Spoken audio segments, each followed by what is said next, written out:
dealing with your brother as a director, did you deal with You him? have to say it like it's not dealing with. No. I'm saying.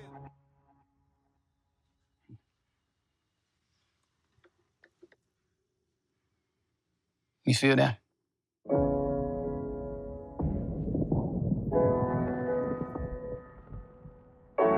That's your family. That's your blood.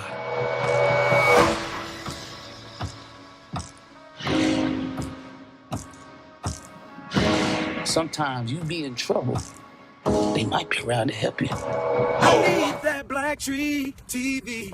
I need that BlackTree TV. I need that BlackTree TV. BlackTree Jamaal TV. Finkley, BlackTree TV. I'm here with SpellHouse. Yeah. I mean, this is such a family affair. First, we got the SpellHouse family, like say here leading the cast, and then the family behind the product. And I gotta ask you, JD, like dealing with your brother as a director, did you deal with? You have him? to say it like it's not dealing with. No, I'm saying like, I got you. Did you break any mold of what it normally is to work on a project? Did you treat him any different as a director, just because of that? Yeah, I didn't. I put it this way. I didn't look at it as working with my brother. I was working with a director that I truly admire. A director that I was waiting. You know, like an artist, we wait on the next album, wait on the next. I was waiting on his feature, and he chose this one, and I'm like, yes, here. I would like to do that. I would like to go on this journey with you. And he handled it so well. I mean, exceeded expectations. And I had high expectations because I know what he's capable of. So it was an extraordinary, unforgettable experience. Ask her how them pictures got on there.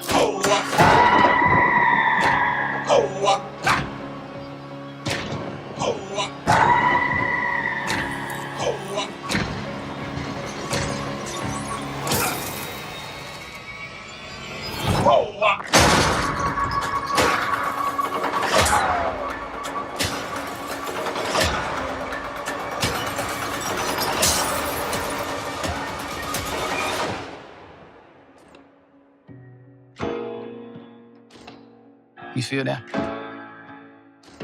That's your family. That's your blood.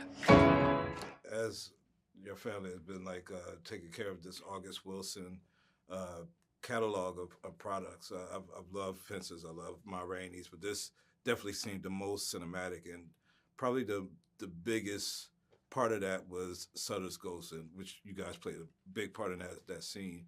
I want to know collectively as a Black people, how do we exercise Sutter's Ghost? The vestiges of slavery and everything else. Yes, sir. What do you think we Yes, as a sir. people can do to exercise that? Yes, sir. Before you give great words of education and stuff, let me just say that I'm gonna say what we're doing right now. The artistry, whether it's poetry, whether it's literature, whether it's acting, directing, playing music, athletes expressing themselves on the field and on the court. I think those are ways that we can do it, that we can exercise those demons, that we can reclaim, our power and our station in America and in how we're seen. I think that's what we see Boy Willie trying to do. He's trying to achieve that. That's what purchasing the land is, through his craft. He says it like, oh, I got these big old hands.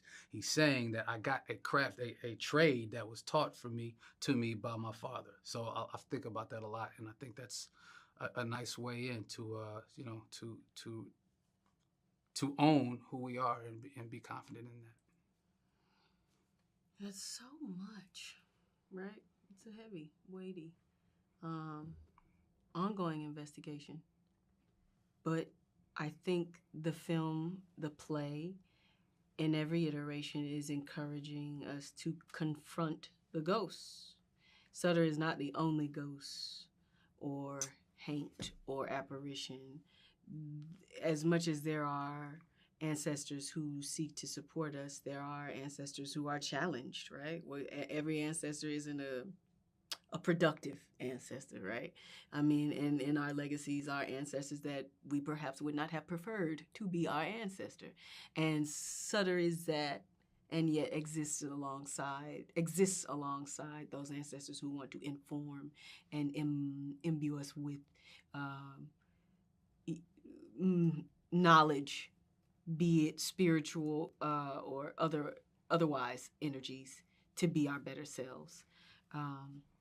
And with that confrontation, with that confronting of history, you have to connect to the least of us.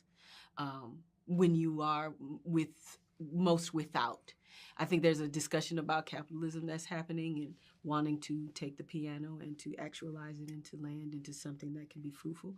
But Berniece does say money can't buy what that piano cost.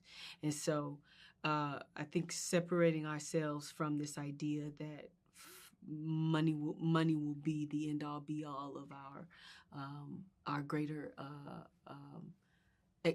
manifestation of ourselves is something critical, because everyone has to come along if there is to be any kind of upliftment. Right. He's not just talking about money though, right? He's talking about he's leaving a mark, and in the world, something that like now he has something to live for. Now he can leave his mark on the world, and I think a lot of times in that search, like that's at least particularly for me, like that's what movies and plays represent. Is being able to say I was a part of something and I was able to help maybe move somebody that actually makes change in the world, whether it politically or religiously, whatever. You know what I mean? Like if I can motivate or inspire somebody in that way, that's the mark. And I think that was something so relatable for me with Boy Willie. And what was interesting is his relationship to death, and how not just literally how it's around the corner all the time in Mississippi, but I think in self, and like if he doesn't have a purpose, if he doesn't serve a purpose in life, then he might as well be dead, and I think that's something that was very important to him, which I really connected to. And that's important because death is change. Mm. Death isn't the end. It's very clear in this examination that we have people beyond the plane, that things continue. The cycle is it's a life-death-life cycle, not life-death. Getting out of the binary is what we're really getting to. Not that money can't do it and this can't do it. It's open up the third way between us or amongst us. Wow, this is such a great conversation. I felt like this was just something on the yard. Somebody from both sides. This is the most respectful we've been to each other today. Starts with the, Well, thank you, man. Can't wait to see y'all do whatever y'all do. I'm always supportive.